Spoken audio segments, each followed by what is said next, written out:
So what's up mga cottage, sa magandang hapon muli sa ating lahat. Yan, so dito po sinimulan itong pag-update naman natin sa pagpatuloy ng ginagawang major bridge flyover dito po sa loob po ng Santa Ana Wharf at hanggang doon po sa may Isla Verde. So kita na po ninyo sa unang update natin yung mga malaking pagbabago talaga. Yan, so yung paglagay po nila ng pintura para sa daanan. Yan, so sa tingin ko mga cottage, tapos na po hanggang doon sa dulo.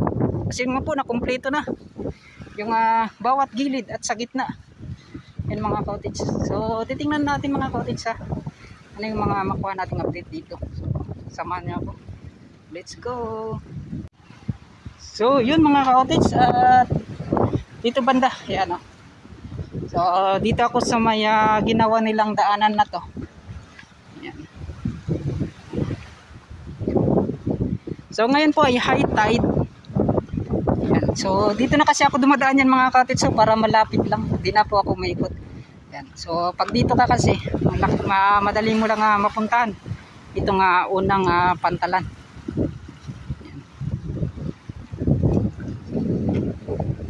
Ayan kung gaano na po kaganda. So ito mga cottage, sa tingin ko habang tumatagal ay siguro magpe-fade yan. So kapag ito ay na-turn over na, i-retouch na naman po yan nila mga cottage. Yan. So yung sama ng panahon talaga mga cottage, so napakalakas po ng yung kaulapan. Kasi yung hangin kasi mga cottage, makwandit. Yung malakas din yung hangin yan.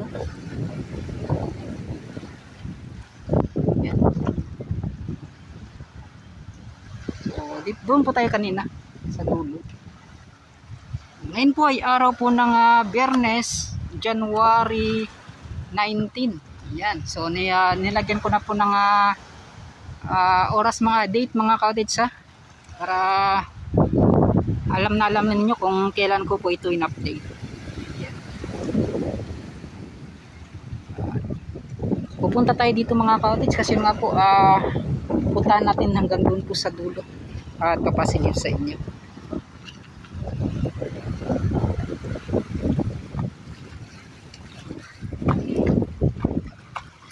At yun high tide mga cottage. Yan maganda po yung itsura ng bato dito mga cottage. So ito na po ay parang halo po ito. Yung mga iba, magalo-halo po dito mga cottage. Yung mga simento. Yan. At ito pure bato. Mga cottage. You know?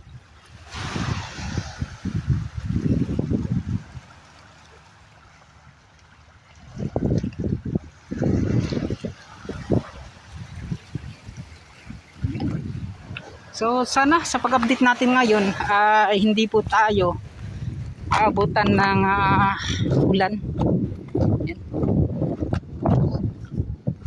Huwag naman sana. Yun nga po ay napakahirap din kapag naulanan ka mga cottage. Yan.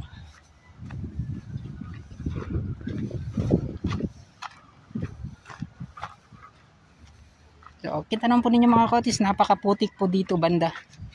Yan. At yung sa ilalim.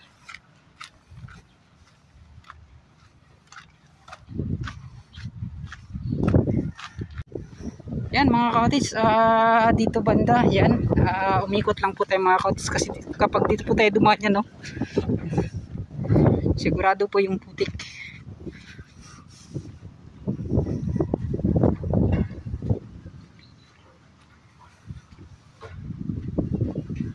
So yan, gaya ng sinabi ko na dati mga cottage, may manhole po na mataas. So posibleng dyan po ililibel nila yung itatambak dito sa loob ng Santa Ana Wharf. Yan mga cottage. Hindi naman po kailangan na dapat na nakalabas itong mga manhole na ginawa dito po sa loob ng Santa Ana Wharf. Kailangan talaga ito po ay ma-level at matatabunan.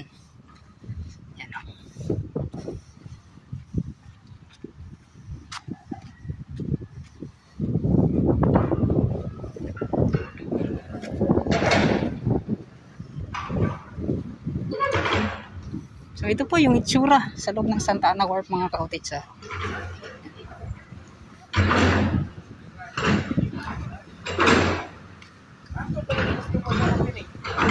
At dito naman ay binubungkal muli mga ka-cottage.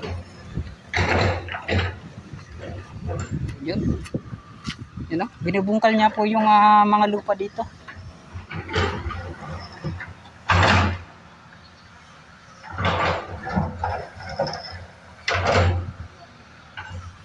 Yun.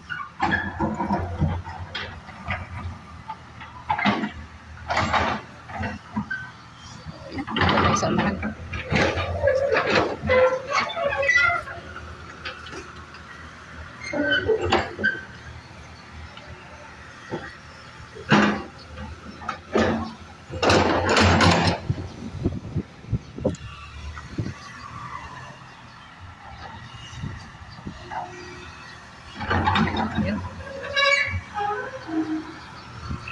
So yun, punta na tayo dun sa unahan mga cottage sa dulo nitong ginagawang flyover na to. Let's go. So yun mga cottage, dito na po. Malapit na po tayo dyan sa dulo. Yan o. So sobrang ganda tingnan mga cottage. Itong ginagawang flyover dito. At yung mga napakaraming concrete block mga cottage. Yan. So sabi daw ni sir, so ito po ay dyan po nila ilagay sa likod yung mga cottage. So sinimulan na nila yung paggawa nitong napakaraming concrete block.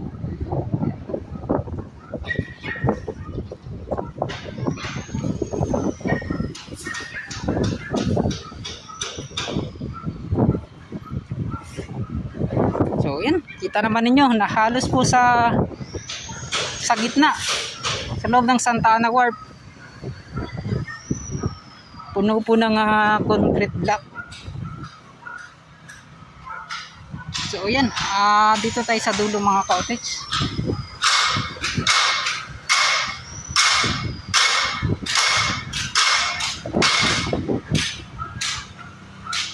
So napakabilis po nilang magtrabaho kasi yun nga po, napakarami po mga hulmaan nila.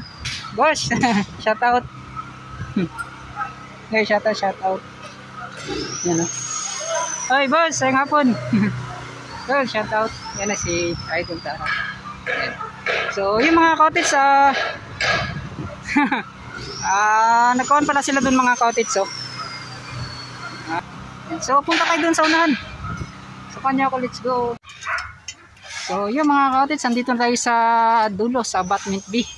Dito sa pagdugtong ng Coastal Road at itong ginagawang flyover. So, yan mga cottage, talagang napakarami din ng mga nagtatrabaho pila. Itong Concentric Incorporated, yan mga cottage. So sila po yung nakakuha ng pag-subcon. Yan sa pag-file nitong modular blocks. Yan, shout out sa mga taga Simong daw. Yan ating sa pagpundasyon. Napakatibay nito mga cottage. So itong isang mga cottage na sa bigat daw ng 48 kilos.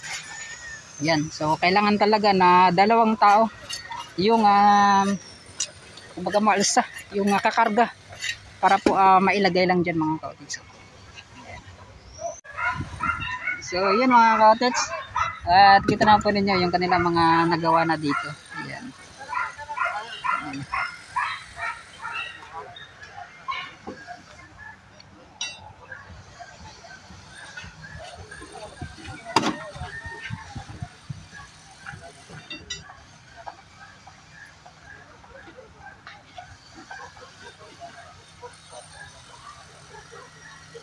So yung mga cottage, di po ito basta-basta mga cottage yung kanilang ginagawa kasi nga po sa bigat.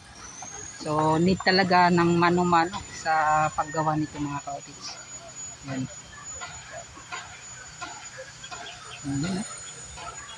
So doon sa unahan. Yan.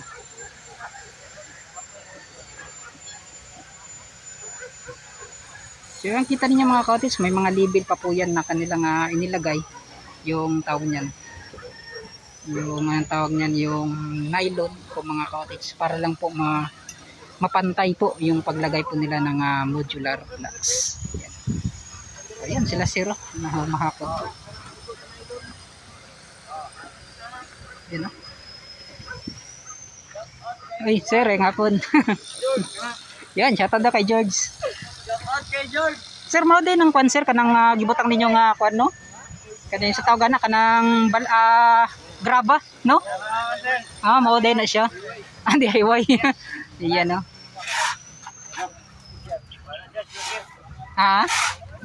Choker. Yan, choker daw yung tawag niya mga kaotits. So, di na kailangan po lagyan ng tawag niya yung may halong simento. Kasi yun nga po yung mga bakal naman. So, yan po yung parang niya talaga. Lock niya dyan sa loob mga kaotits. Yan.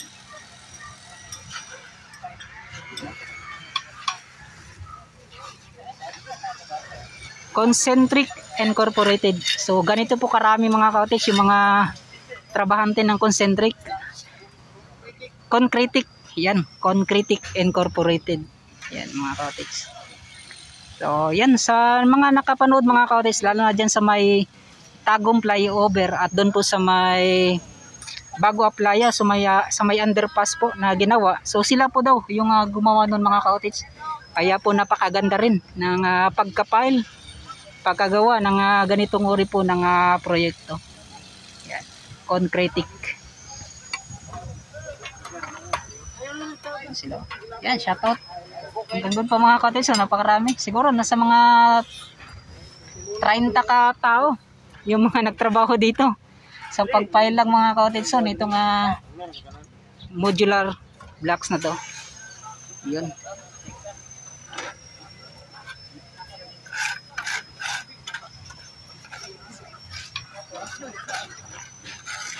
So ito, parang ito yung mga master mga kaotits. So sila, mga master.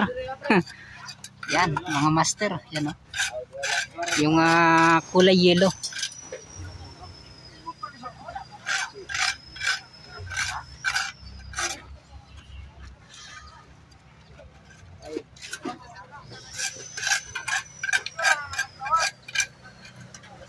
Okay, makikita po kayo mga kaotits na tawag niyan. Parang halong semento. So yan lang po mga kaotits, nilagay po yan para lang po maipantay nila mga kaotits kung may mga sobra-sobra or hindi po tuwid yung pagkalagay ng mga modular blocks.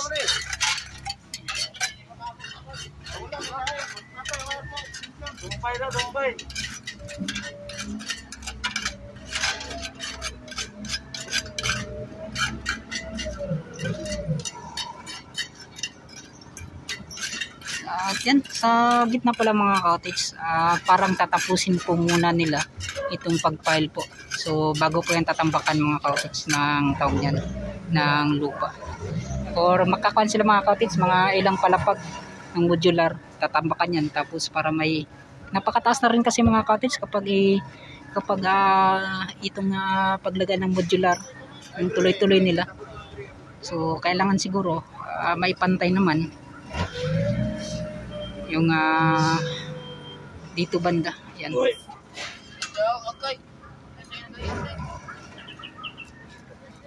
Yun.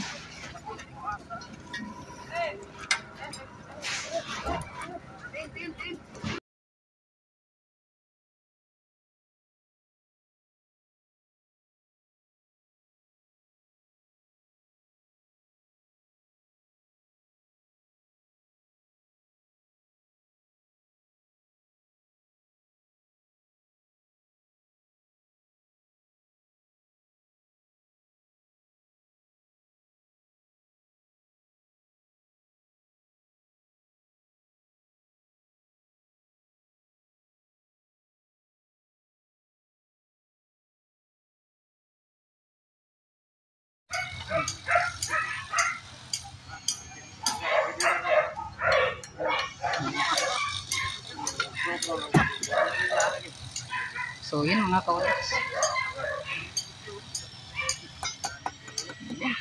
So nakita naman po ninyo mga kaotits kung paano po nila ginawa. Yan.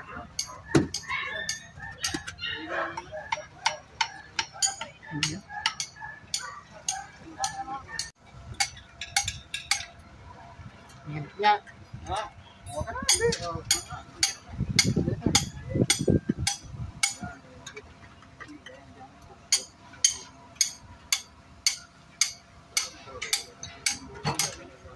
So yan mga ka-outits, at talagang napakaganda ng kanilang mga ginagawa dito. Yan. Go, shout out. Yan, shout out kay sir. So yan mga ka-outits, di pa po yan basta-basta. So sa tingin ko nasa mga 10, mga 15 ka file pa po yung mailagay dito, or mga 10 na file para po mapantay dyan hanggang doon sa taas mga ka-outits.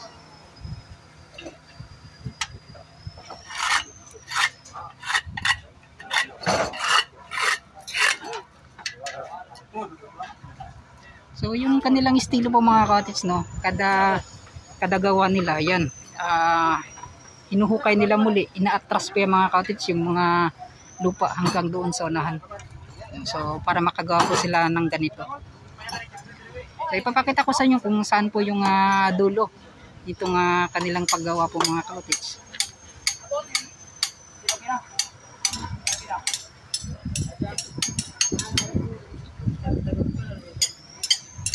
Then doon sa unang mga ka-outits, kita po ninyo kanila pong mini-measure mga ka-outits para po talaga makita kung gaano po kapantay yung kanilang ginagawa dito.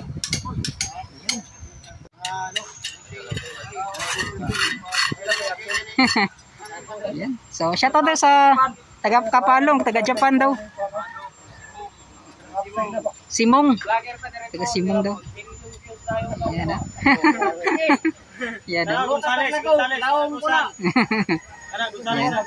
So, taga-Agusan daw. Ayan o. Shout out. Gonzales family. Ayan. Shout out. Hello vlog. Welcome to my guys. Taligsik naman. So, ayan mga ka-outits o. Hi vlog. Welcome to my guys. Ayan. So, mega shoutout sa Concentric Incorporated. Yan. So, amping day sa taga-Agusan kay muraglaim mong panahon dito, no? Nakon ba na pananog ka dito? Baha o lara? Wala laming kinabuhi. Dito na kan dito. Yan na. So, shoutout tayo sa Simong sa Kapalong. Yan, no? Talaingod. Kapalong magyapon na, no? Talaingod, Kapalong. Yan, so shout out. So yun, what's up mga ka-outits? So dito banda sa dulo na, yan o. So di ko na po patagalin kasi nga po biglang sumama. Sir, ayong hapon, shout out dahil taga Adriao. Yan. Shout out. Yan na. Yan, so biglang sumama yung panahon muli mga ka-outits. So, kanina sana ay puminit na. Ngayon po ay biglang kumulimlim. Yan. Yan. Ang tumoy ani sir katong wala pa na kuanan na asfaltohan ang pagbuhatan padulong dito.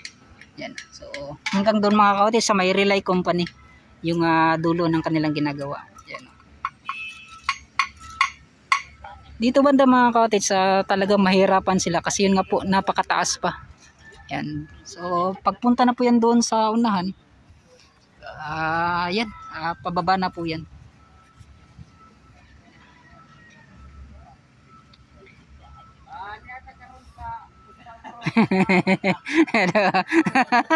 Nag-practice mo siya sir.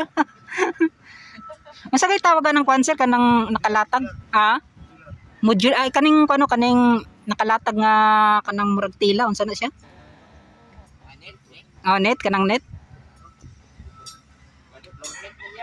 Floor net. So napay mas kanana term niya kanang pangalan jud. Kalimot. Tube man to sa to nga tube to. Tube. Kanang net. Geograde. Geograde. Geograde. Yan pala. Tama mga ka-outits. Nakalimutan ko, natanong ko dati yan. Nag-update ako. Yan. So 50 years pa po daw yan mga ka-outits bago pa yan masisira or antang niya mga ka-outits. kumbaga malata ba, so nga na ang term.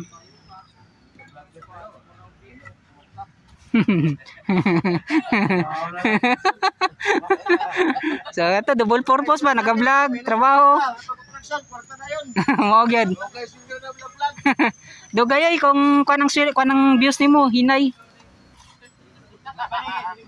Kani sigurado gyud ni.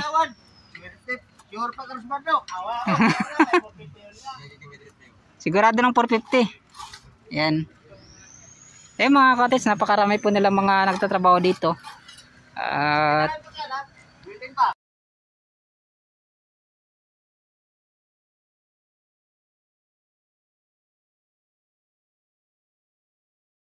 so mega shoutout pala sa lahat ng mga taga dito. So parang taga Agusan mo tanan, sir? Nasa Kapalong. So murong Kapalong po dito ah. Ini siya taga Patil, taga Gupitan. Isa taga Minipot. Maguindanao, ayan. So murong Kapalong ni sila mga ka-otids, sa Agusan, Kapalong, Malita na po dito sa unahan. Ayan, so mega shoutout. So amping daw dira sa taga Kapalong kay murag. Taga Kapalong. Shoutout sa mga taga Kapalong. Anas na dire. Yan o. Kumusta lang ito taga Bolton, boss? Taga Bolton. Yan. Yan, shoutout sa taga Bolton daw. Yan. Sa taga Bolton. Asa na siya dapit? Bolton bare. Bolton Bridge. Bolton Bridge, Bolton Boulevard. Vlog ka po ganito? Naka-vlog ko dito. Yan. So, shoutout sa dira sa Bolton. Kasi mga Domingo.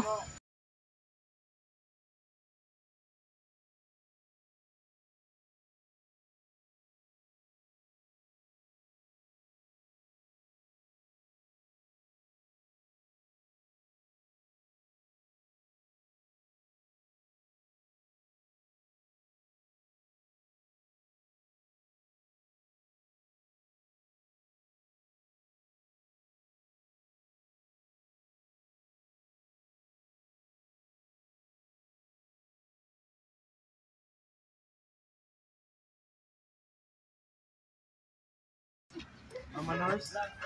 Yan mga ka-otids. Manors. Yan. Boss, salamat kayo boss ha. Yan, shoutout sa mga taga Kapalong yan. Salamat sa pagkita sa mga taong nila. Wala na inundan yung viewers. Pandungag sa views na, sa viewers. Uy, mga kailang. Yan, so daging kasalamat yan. Shoutout sa Concentric Incorporated nga nagsabkon kini nga pagbuhat sa pababa na siya mga ka-otids. Yan, kaning pagsumpay sa flyover. Maraming salamat. So yung mga ka-otids, at yun, nakita po ninyo kung ano po yung mga ginagawa nila doon sa unahan. Yan, so dito lang po ako mag-outro mga ka-otids kasi yun nga po ay masama na po yung panahon. So sa mga pala mga ka-otids, yung mga nag-comment na kailangan daw hindi ako parang di po sila kailangan na didisturbuhin yan mga ka-otids. So kunting tanong lang po yung mga ka-otids, yun nga po ay may mga kasi na nakalimutan natin. Yan. So yan, ito na po yung update natin sa ginagawang coastal road, sa ginagawang flyover at itong natitirang dugtong dito sa loob po ng Santa Ana Wharf, itong coastal road at itong flyover. So kunting tiis na lang mga ka-otids, by 3 months, within 3 months ngayon mga ka-otids, makikita na natin yung kagandahan, yung pagbabago. Kasi yun nga po mga ka-otids, kita po ninyo sa taas pala may, so tama po yung sinabi natin na tapos na po yung paglagay nila ng kulay doon po sa ginagawang flyover. Yan.